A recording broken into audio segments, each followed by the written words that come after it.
খুবই ভালো লাগতেছে, ঈদের চেয়েও বেশি আনন্দ। এই ধানগুলো আমার এক চাষার খেতে হয়েছে, এই লই আইছি।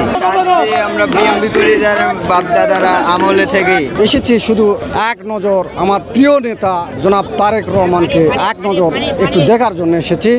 আমি আইছি বরগুনা জেলা থেকে, এই শাসা দিয়ে আইছি আমি তার একজন লগে দেখা করবো তার জন্য। এই ধানগুলো আমার চাষার এক চাষার খেতে হয়েছে, এই লই আইছি। হ্যাঁ আমি কইছি ওই তারেকজনের সাথে আমি দেখা করে যাবো, আমার ধান লাগবে। হে আমার দিয়ে দিয়েছে ধান, আমার গায়ে 20 কেজি, আর এই আমার স্বাস্থ্য ভাই ওর গায়ে 20 কেজি আছে। তারেকজনের দেখার জন্য আমরা আসছি। আমরা বিএমপি করি যারা বাপ দাদারা আমলে থেকে তারেক রহমানের দেখতে আসছি। আমরা আমাদের ক্ষেত থেকে এই ধানগুলো আমরা সংগ্রহ করে নিয়ে আসছি তারেক রহমানের দেখার জন্য। তারে দেখার জন্য এয়ারপোর্ট আইছি এই 3 দিন ধরে, আজকে আসছে পশ্চিমানে।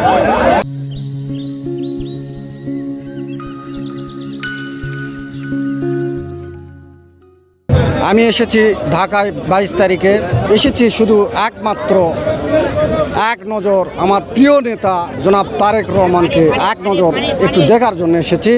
এটাই আমার আশা, এটাই আমার প্রত্যাশা। আসলে এটা ধানের মতন ধানি দেখতে পাচ্ছেন, আপনারা জানেন যেটা প্লাস্টিকের ধান।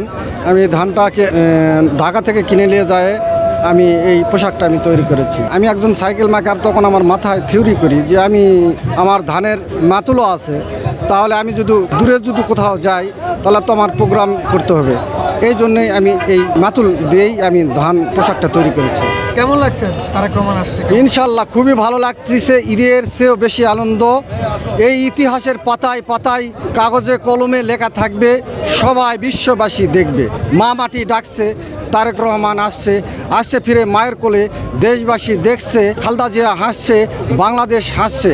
আইরে সবুজ ভাই বোনেরা, ফেব্রুয়ারির 12 তারিখে ভোট দিতে যাই। দিনের ভোট দিনে দিব, ভয়ের কিছু নাই রে ভাই, ভয়ের কিছু নাই। আমার ভোট আমি দিব, যাকে খুশি তাকে দিব, মিলেমিশে দেশ গর্ব, সবাই ধানের শীষে ভোট দেব ইনশাল্লাহ। দল কখনো কোনো কিছুকে আমরা ওই ভাই না, 10 বছর আমরা করে আসছিলাম, এখন তো